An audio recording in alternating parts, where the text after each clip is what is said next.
Bonjour, donc Renaud Tamizier, je suis professeur des universités praticien hospitalier au CHU de Grenoble et donc au sein de l'unité INSERM 1042 HP2, ce qui veut dire hypoxie physiopathologie, je m'occupe de la direction de l'équipe de recherche clinique de cette unité INSERM. Alors, cette cohorte, c'est une cohorte multicentrique, donc effectivement qu'on a mis en place à partir du CHU de Grenoble. Et en fait, on est parti du constat qu'on avait de nombreux patients qui demandaient des consultations à la recherche de séquelles ou devant la persistance de symptômes, et aussi des intervenants extérieurs qui nous adressaient ces patients. Et donc, il nous est venu assez naturellement l'idée de mettre en place une cohorte pour justement pouvoir répertorier tous ces cas de patients et pouvoir les analyser sur un plan scientifique. Alors, c'est important de ces cohortes. Nous, on a monté notre cohorte avec ces 4 centres. On espère pouvoir aussi impliquer d'autres centres qui souhaiteraient se joindre à nous. Il y a d'autres cohortes qui existent en France, et heureusement, car à un moment, il faudra bien qu'on mette en commun nos données de manière à constituer des métadonnées et de pouvoir analyser encore plus en profondeur les résultats de cette maladie post-Covid.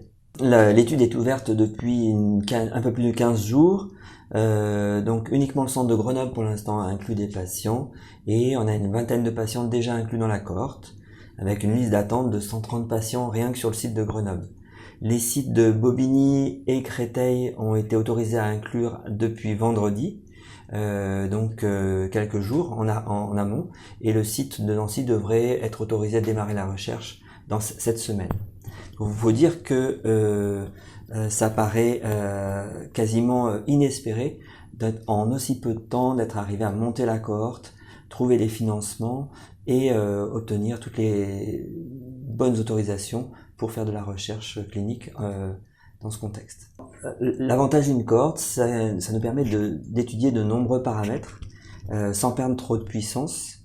Le premier paramètre, bien sûr, c'est le Covid est une maladie respiratoire, infectieuse respiratoire, et de s'assurer qu'il n'y ait pas de séquelles respiratoires. Donc on va mesurer la fonction respiratoire par essentiellement le test de diffusion du monoxyde de carbone, qui nous permet d'apprécier s'il y a des séquelles sur le parenchyme pulmonaire. Après, il y a d'autres objectifs dans cette cohorte.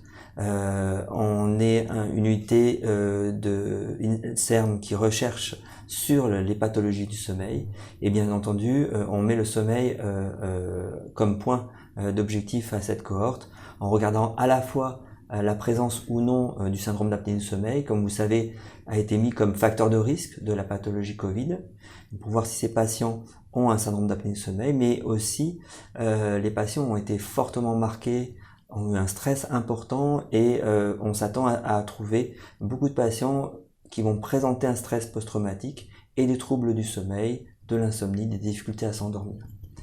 Après, on a des paramètres plus habituels, on va dire sur l'inflammation. On va regarder sur des traits génétiques aussi. Est-ce qu'on a une immunité archaïque qui permet de mieux se défendre ou pas vis-à-vis d'un nouvel agent pathogène? On a des aspects aussi de phénotypage de patients, où l'on va regarder par analyse en classe latente si l'on a des groupes plus particulièrement fragiles ou des groupes qui plus particulièrement feront des séquelles respiratoires ou auront des anomalies du sommeil. Comme je vous ai dit, donc on inclut les patients, il y a beaucoup de patients, et on devrait terminer les inclusions à la fin de l'année 2020. On a pour objectif principal les séquelles respiratoires à 3 mois, donc assez rapidement, et bon, il faudra l'analyse quand même, mais assez rapidement on devrait pouvoir obtenir des résultats et savoir sur l'objectif principal s'il y a des séquelles respiratoires chez les patients, notamment ceux qui ont eu des formes graves et qui sont passés en réanimation. On a nos premiers objectifs à 3 mois par rapport au diagnostic, mais on a prévu de revoir les patients à 6 mois après le diagnostic, 1 an, 3 ans et 5 ans.